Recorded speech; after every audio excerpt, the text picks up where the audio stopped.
live in an age of stress, and life in a big town or city is no rest cure.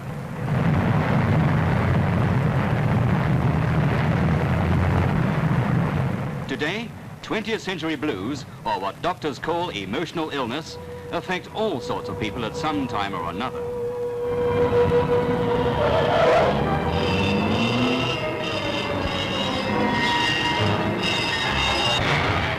And it's partly due to the conditions in which we live and work, to this kind of thing. No wonder some people get jittery and nervous, excited or depressed. No wonder heads ache and hearts thump and blood pressure goes up. We live tightly jammed among a mass of restrictions, which in themselves can cause irritation. This sixpenny sentinel, for instance, and in the closely packed suburbs is the eternal fight to keep up with the Joneses. Doctors have a name for it. They call it suburban neurosis. Stress is part of the price we pay for progress as life gets faster and noisier. Some days you can almost scream. But stress builds up inside, and what really gets people down is one unsolved problem on top of another. Look at this chap. A businessman may complicate his ordinary business worries by fears of the future. He may be too ambitious. He may worry about the chaps who are after his job. All this builds up tension, which can affect people in factories just as much as in offices, and which isn't left behind when he goes home. Many business executives are victims of tension, and here, in a castle, is one of the clinics which has been created to help them. Patients come from all over the country, from some of the 2,000 firms which have been invited to send their executives for rest and treatment.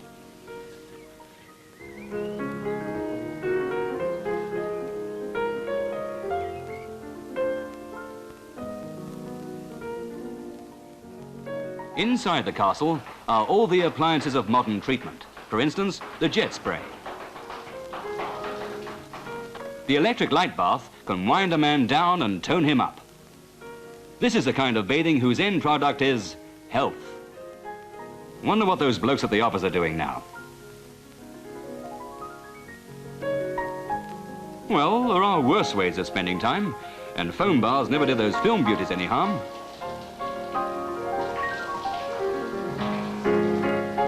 So much for the body, but what of the mind? Some people take the easy way out. They take pills. It's an incredible fact that in Britain today, we swallow more than 1 million happiness pills every 24 hours. We're spending on tranquilizers around £6 million a year. These pills are meant to reduce tension without clouding the mind. Some students use them to get through exams, and motorists have been known to take them to settle those driving test nerves. But tranquilizers are open to misuse, and they don't remove the real causes of stress.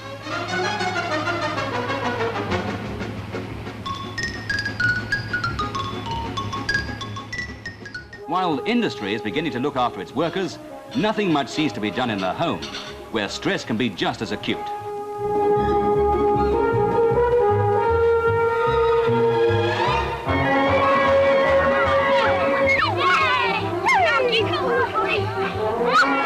Stress, say the doctors, often starts in childhood, but it's not always the child on whose mind frustration leaves its impression.